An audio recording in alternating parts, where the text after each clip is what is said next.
What's going on, everybody, and welcome back to Comic Breakdown. If you guys are new to the channel, do me a favor, hit that sub button, hit that notification bell, make sure you're not missing any of the awesome content that we have coming out. With this video, we are jumping into Thor, issue number 25. This will be Banner of War Part 2. So if you haven't been keeping up with everything going on with Hulk and Banner of War, be sure to check out the link in my description as well as the top of this video. It's gonna get you completely caught up on everything going on with this series. And Banner of War Part 1, it showed our two titans going against one another. In the battle arena of the severed hand, these two giants crash together. With this battle getting underway, what we see is Odin's, more or less his spirit, is transferred into the mind of the Hulk. This gives Odin the opportunity to have a real one-on-one with Bruce Banner. And we are finally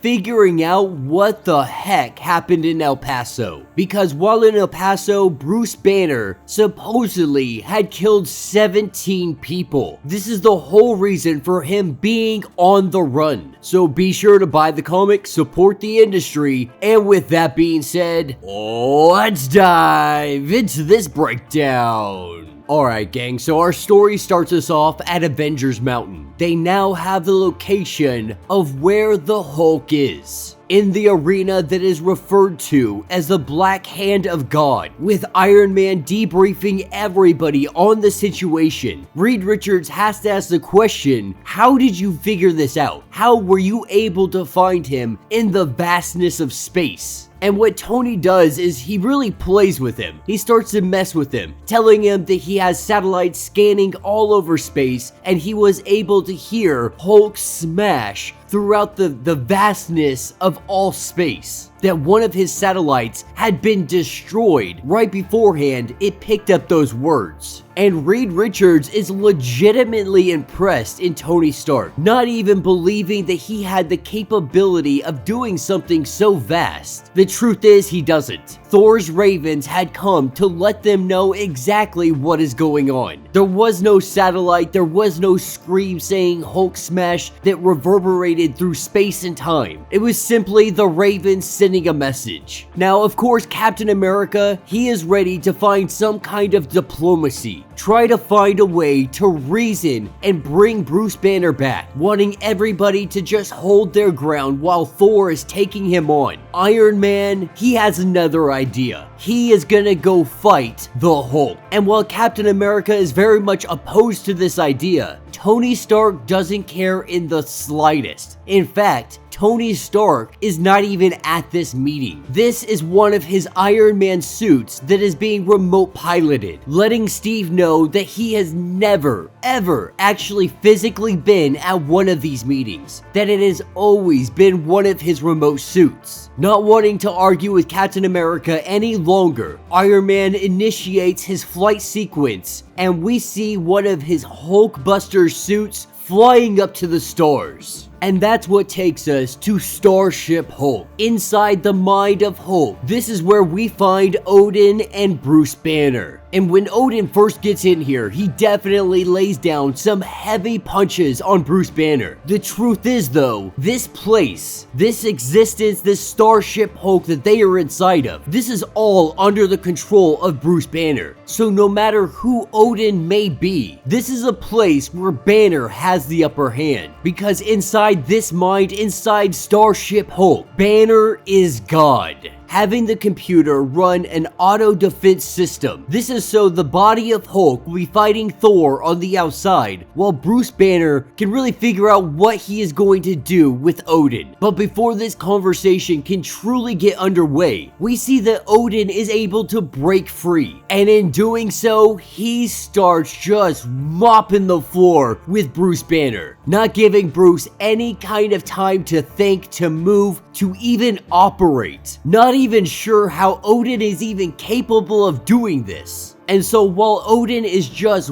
whooping the heck out of Bruce Banner on the outside, we have Hulk and Thor, the two of them clashing together. We see them headbutt one another. And with this headbutt, we have Odin and Bruce transported to a memory he never wanted to visit again. That dreadful night in El Paso where 17 lives had been lost. This is where we finally learn the truth. We finally know what happens in El Paso. Now, Bruce Banner had found himself here because there was some reports that there had been some killings on the border here in Texas. And so as Bruce Banner sits down at this bar, he pulls out his computer. Someone knocks over a beer. This beer spills all over his laptop, and that's when he could feel it. Hulk's rage was boiling on the inside, just dying to get out. Something different happens though. That rage, it spreads. We see everybody in this bar, they start to turn green. Almost like that anger was a contagion, spreading like a disease from one person to the next. This rage consumed all of them, but for Bruce, that wasn't the worst of it. Because when everybody else had this rage take them over, something took over Bruce Banner as well. When he opens his eyes, the only thing he sees is blackness. Helpless, having no control over his own body, unable to stop what is about to happen. We see Bruce Banner start ripping people apart. This bar becomes an absolute bloodbath. Something took control of Bruce Banner. Something ripped limbs off of people, biting them, tearing their hearts out. And Banner could do nothing but watch. And just like that, it was all over. Dead bodies filling this room, the flames growing on the walls. This is the moment that Bruce Banner decided they needed to get away. Whatever was inside of him, whatever monster is creeping up to the surface, he knew he had to get it away from everybody. The damage that could be done if Bruce Banner didn't have control anymore. If Bruce Banner went on a killing spree, he knows the devastation that could happen. And so until they figure out what the heck is inside of them, they made a run for it. But before Odin can get any more information, Thor takes Mjolnir and throws it, bringing Odin back into the hammer. Obviously, Odin was not happy about this because he was about to make a breakthrough. He was about to figure out how Starship Hulk had been created to begin with. But moreover, he's learning that Bruce Banner wasn't intentionally going out here murdering people. The truth of the matter, there is a monster inside of him. That monster is not the Hulk. More than likely,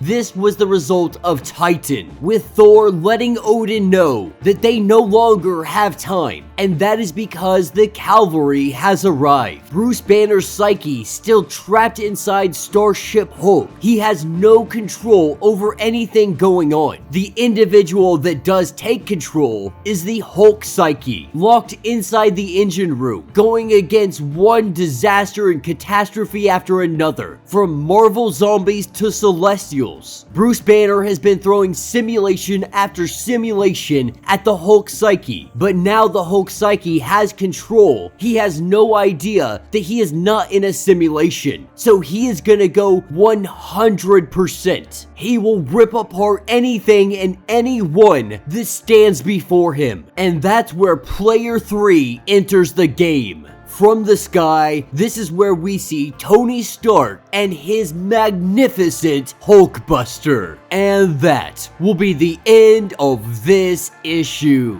So let me know what you guys think down in the comments. You know, I have been a big fan of the Hulk run. I know there's some individuals that haven't really liked it. They didn't like the premise because coming out of the Immortal Hulk, it kind of did away with some of the things that had already been done in that line. Things that had been established. Now, Bruce Banner and the Hulk, they found peace together, defeating the one below all. They believed that this was a new chapter in their life. What they did not expect was the arrival of Titan. Now, hate it, love it, either way, I gotta say that Titan is one heck of a character, and I truly am excited to see what they're gonna do with it. Now, I know some people have said maybe they're not gonna be bringing up Titan during the Banner of War run, and I really hope that's not the case, because I think that Titan really does need to be used in this event. This is the whole reason that he is being hunted down to begin with. So while yes, this is a epic brawl between Hulk, Thor, Odin, and now Tony Stark, it's so much more than that. It is so much deeper than that. But in the next issue, you know we are gonna get the epic battle of this celestial Hulkbuster armor versus a Thor that is left completely unchained. Let me know your thoughts, let me know your theories. If you would like to support the channel, you can always do so by hitting the super thanks button. This button will let you donate directly to the channel, and every little bit helps us out. Now, if you can't do that, do me a favor, hit that sub button, hit that notification bell, make sure you're not missing any of the awesome content that we have coming out, and until the next breakdown.